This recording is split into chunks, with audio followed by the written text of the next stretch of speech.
Hey guys, TheWuss here, and we are back to play another dating type sim, but this one's gonna have a lot more feels in it than Realister did. This is Katawa Shoujo, kinda well known dating sim for how much the feels it gives, and apparently we can get these people. Alright, let's start. Oh, it's snowing and it's animation. A light breeze causes the naked branches overhead to rattle like wooden wind chimes. Oh, the music's so pretty. This is a popular retreat for couples in the summer. The dedicus trees provide a beautiful green canopy, far out of sight of teachers and fellow students.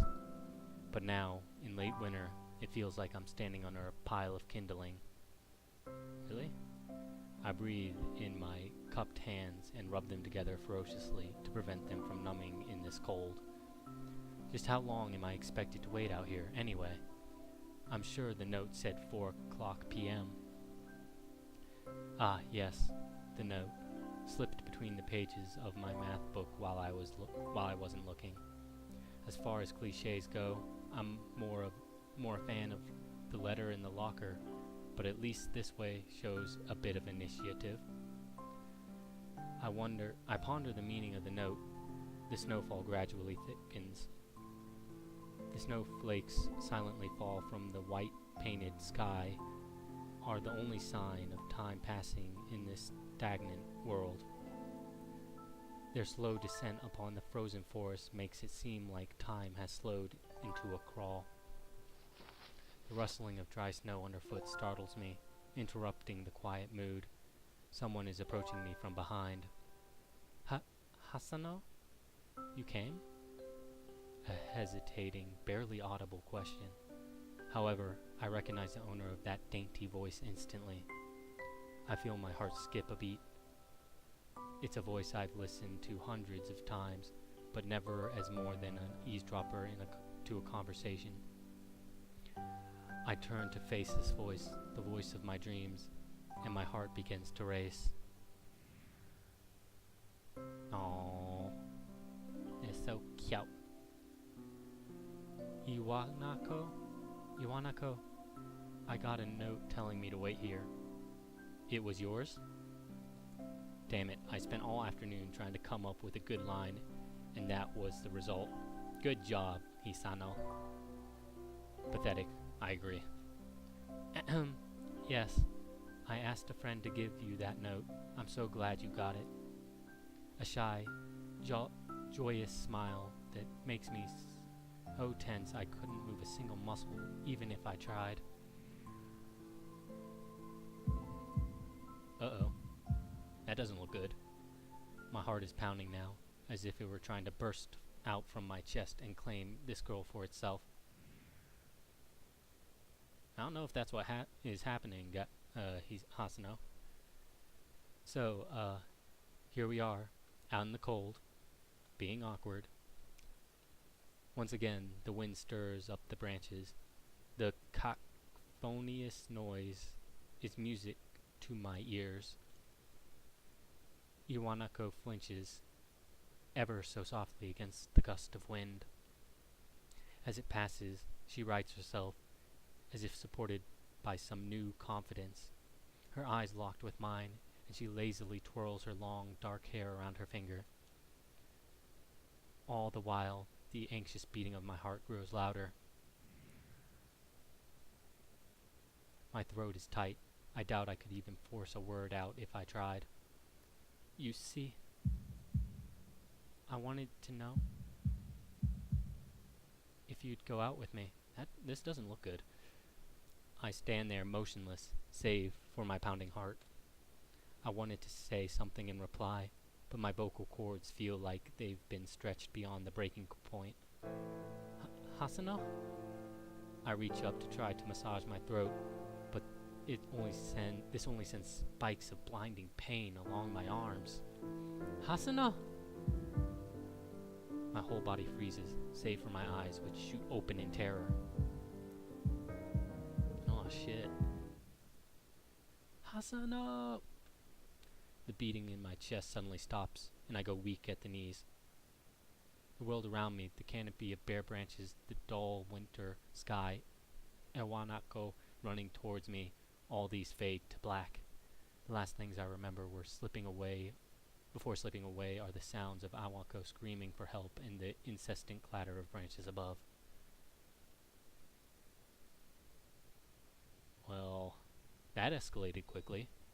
Ooh, an animation.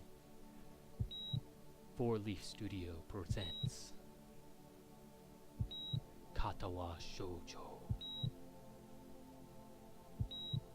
which I'm pretty sure means disability girl.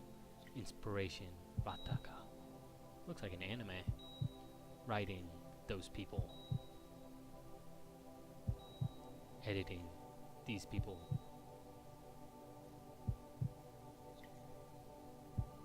This is really good. If only they can make an entire, series like this. Props to the people who did art.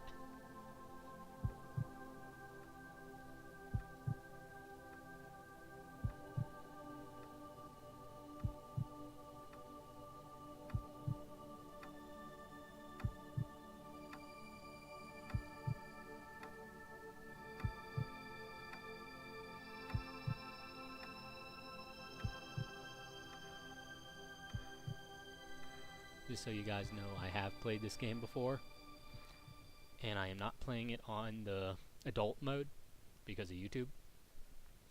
But last time I played this game was probably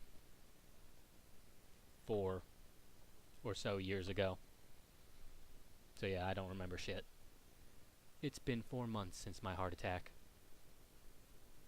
Oh shit. Something's happening outside. In the whole time, I can probably count the times I've left this hospital room unsupervised on one hand. 4 months is a pretty long time when you're left alone with your thoughts, so I've had plenty of time to come to terms with my situation. Arrhythmia. A strange word, a foreign, alien one you don't want to be in the same room with. A rare condition. It causes the heart to act erratically and occasionally beat way too fast. It can be fatal. Apparently I've had it for a long time. They said it was a miracle that I was able to go on so long without anything happening.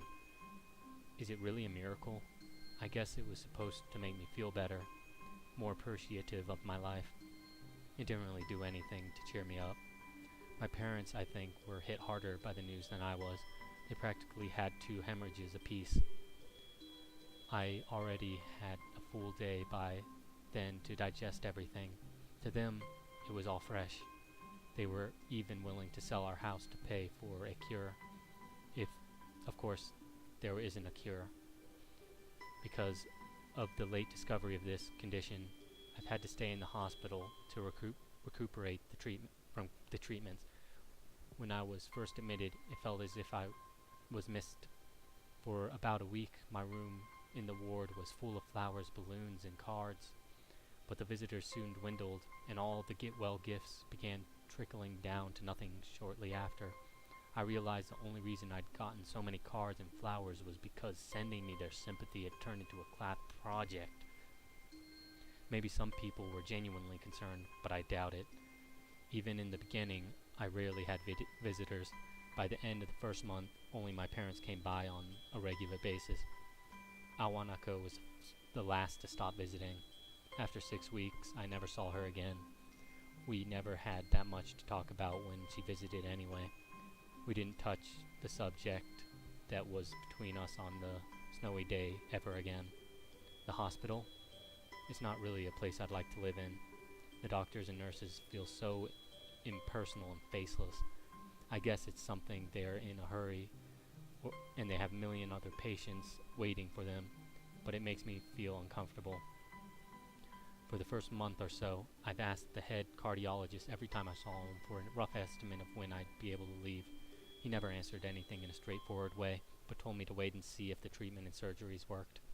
So I idly observed the scar that those surgeries had left on my chest slowly change as its appearance over time, thinking of it as some kind of an omen. I still ask the head cardiologist about leaving, but my expectations are low enough now that I'm not disappointed anymore when I don't get a reply. The way he shuffles around the answers show that there is at least some hope. At some point I stopped watching TV. I don't know why, I just did. Maybe it was the wrong kind of escapism for my situation. I started reading instead. There was a large library at the hospital, although it was more like a storeroom for books. I began working my way through it, one small stack at a time. After consuming them, I would go back for more. I found that I liked reading, and I think I even became a bit addicted. I started feeling naked without a book in my hands, but I loved the stories. That was my life. That was what my life was like. The days became increasingly harder to distinguish from each other, differing only by the book I was reading and the weather outside. It felt like time blurred into some kind of gooey mass. I was trapped inside instead of moving within. A week could have gone by without me really noticing. Sometimes I'd pause in realization that I didn't know what day of the week it was, but other times all things that surrounded me would painfully crash into my consciousness through the barrier of nonchalance I had set up for myself. The pages of my book would start to feel sharp and burning hot, and the heaviness in my chest would become so hard to bear that I had to put the book aside and just lay down for a while, looking at the ceiling as if I were going to cry. But that happened rarely, and I couldn't even cry. Today the doctor comes in and gives me a smile. He seems excited, but not very. It's like he was trying to make an effort to be happy on my behalf. My parents are here. It has been a few days since I had last seen them. Both of them are even sort of dressed up. Is this supposed to be some kind of special occasion? It's not a party. There is a ritual the head cardiologist has. He takes his time, sorting his papers, and setting them aside as if to make a point of the pointlessness of what he had just did. Then he casually sits down on the edge of the bed next to mine, and he looks me in the eyes for a moment. "Hello, Hasano. How are you today?" I didn't answer him, but I smile a little back at him. "I believe that you can go home. Your heart is stronger now, and with some precautions you should be fine. We have all your medication sorted out. I'll give your father the prescription." The doctor hands a sheet of paper to my dad, whose expression turns wooden as he reads it quickly. So many. I take it from his hands and take a look for myself, feeling numb. How am I supposed to react to this? An absurdly long list of medications staring back at me from the paper seems insurmountable. They're all blended together in a sea of letters. This is insane. Side effects, adverse effects, contradictions, and dosages are listed line after line with cold precision. I try to read them all, but it's so futile. I can't understand any of it. Attempting to only makes me feel sicker. All this for the rest of my life, every day. I'm afraid this is the best we can do at this point. However, new medications are always being developed, so I won't be surprised to see that list fade over the years. What kind of confidence booster is that? I'd have felt better if he hadn't said anything at all. Also, I've spoken with your parents, and we believe that it would be best for you not to return to your old school. What? Please calm down, Hasano. Listen to what the doctor has to say. Calm down? The way he said it tells me he knew full well that I wouldn't like it. Am I going to be homeschooled? Whatever my concern shows, it's ignored. We all understand that your education is paramount. However, I don't think it's wise for you to be without supervision, at least not until we're sure that your medication is suitable. So I've spoken to your parents about a transfer. It's a school called Yamaku Academy, and that specializes in dealing with disabled students. Disabled? What? It has a 24-hour nursing staff, and it's only a few minutes from a highly regarded general hospital. The majority of students live on the campus. Think of it as a boarding school of sorts. It's designed to give students a degree of independence while keeping help up nearby. Independence? It's a school for disabled kids. Don't try to disguise that fact. If it was really that free, there wouldn't be a 24-hour nursing staff, and you wouldn't make a hospital being nearby a selling point. Of course, it's only if you want to go, but your mother and I aren't really able to homeschool you.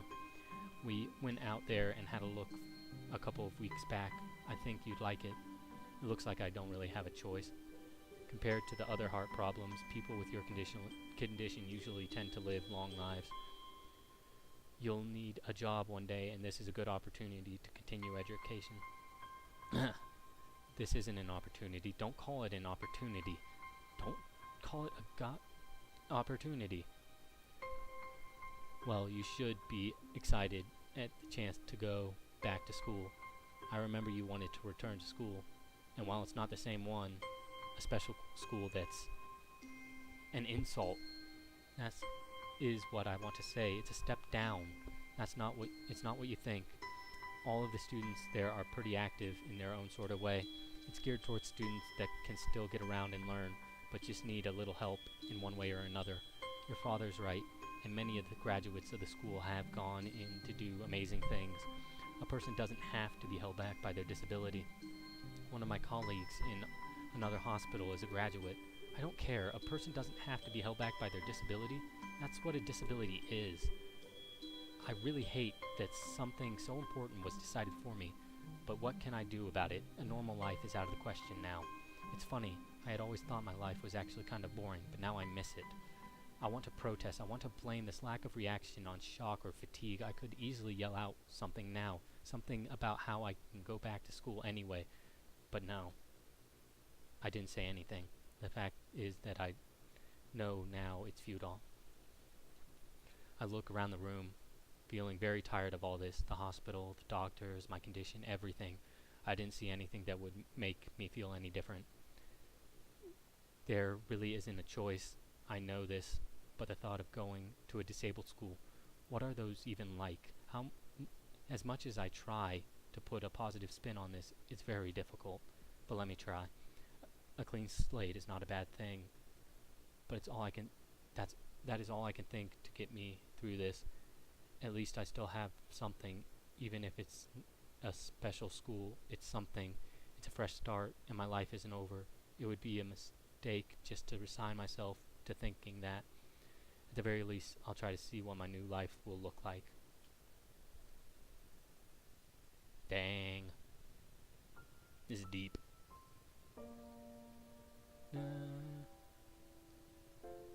He has a broken heart. Act 1, life expectancy. Alrighty. We are in front of the school, apparently. And we'll stop the video here and we'll be right back, guys.